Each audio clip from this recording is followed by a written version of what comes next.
saya akan ceritakan sebuah kisah nyata ya. Bagi Anda yang tidak percaya akan impian Anda, semoga kisah ini bisa menginspirasi Anda. Saya pun pribadi membaca kisah ini, wah luar biasa Pak. Dan itu benar-benar terjadi ya. Siapa yang pernah melihat foto ini? Saya mungkin baru lihat ya, beberapa hari yang lalu saya dapat materi ini, wah gila Pak, ternyata ada orang seperti ini ya. Mungkin Anda yang sudah pernah nonton, tidak apa-apa ya, saya mungkin akan ceritakan ulang, karena juga serial motivasi juga ada, tapi bukan cuma motivasi biasa, tapi ini adalah kisah nyata. Siapakah beliau? Yang saya mau ceritakan bukan kudanya Bapak Ibu ya, tapi orang yang megang kuda ini, dan kudanya ada hubungannya. Siapa beliau? Namanya adalah Monty Roberts ya, Monty Roberts. Nah, supaya saya nggak salah cerita, izinkan saya untuk membacakan ceritanya ya.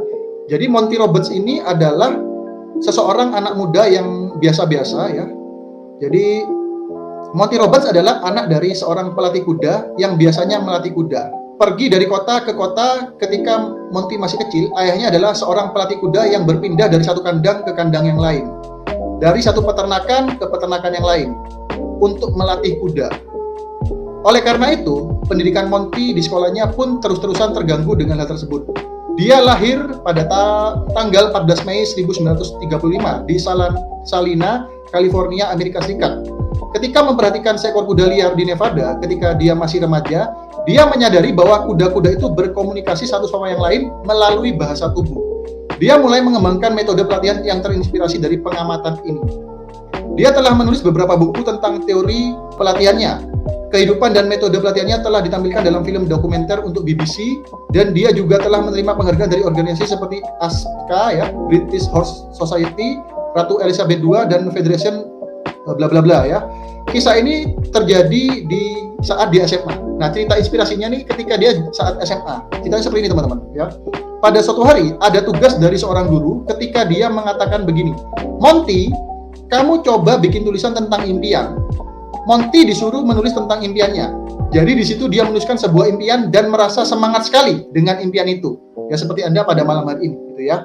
Dia menulis impiannya secara rinci dan dia bahkan menggambarkan diagram peternakannya seluas 80 hektar. Jadi dia gambar peternakan 80 hektar lengkap dengan lokasi semua bangunan, kandang, dan area pacu kuda.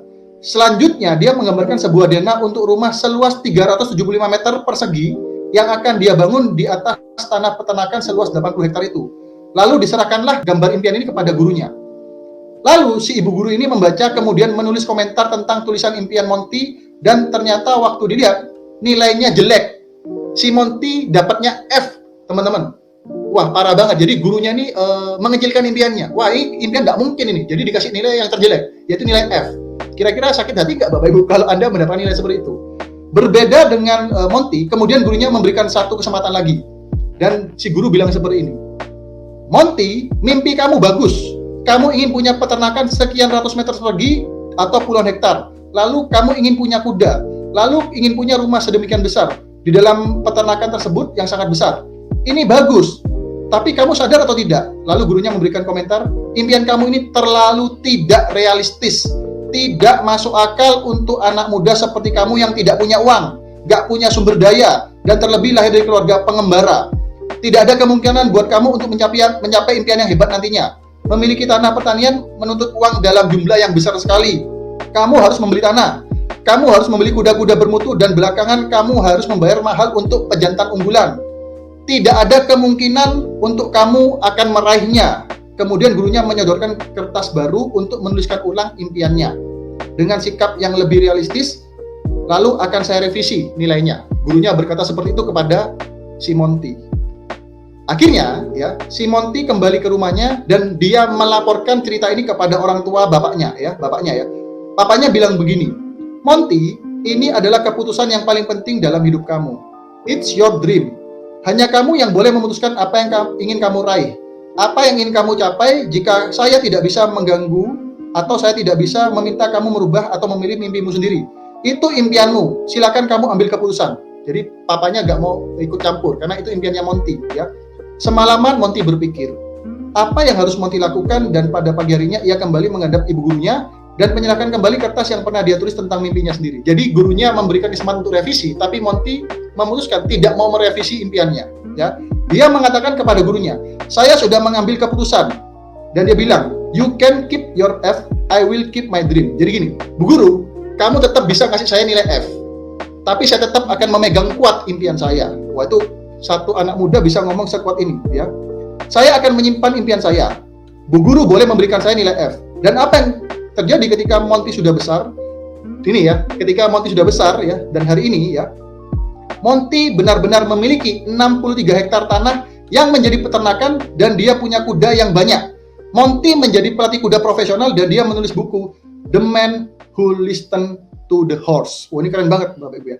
Orang yang bisa mendengarkan dan berkomunikasi dengan kuda. Setiap tahun dia mengundang sekolah-sekolah untuk belajar ke sana, menunggang kuda, dan salah satu sekolah dia yang diundang adalah sekolah di mana yang pernah dia mendapatkan nilai F.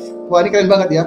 Jadi cerita hari ini sangat penting banget Bapak Ibu ya. Jadi jangan biarkan orang lain mencuri impian Anda. Ini sekilas cerita tentang Monty Roberts ya, di mana orang bilang anak kecil impiannya terlalu tinggi, tetapi dia pegang teguh dan benar. Karena dia punya impian jelas, tertulis dalam kertas tersebut. Dan kalau nggak salah ya, di rumahnya sekarang ya, kertas yang tulisan impian tadi yang tulisannya F itu sekarang dipigula dan sekarang ditempel di ruang keluarganya. Wah, keren banget ya, tepuk tangan dong.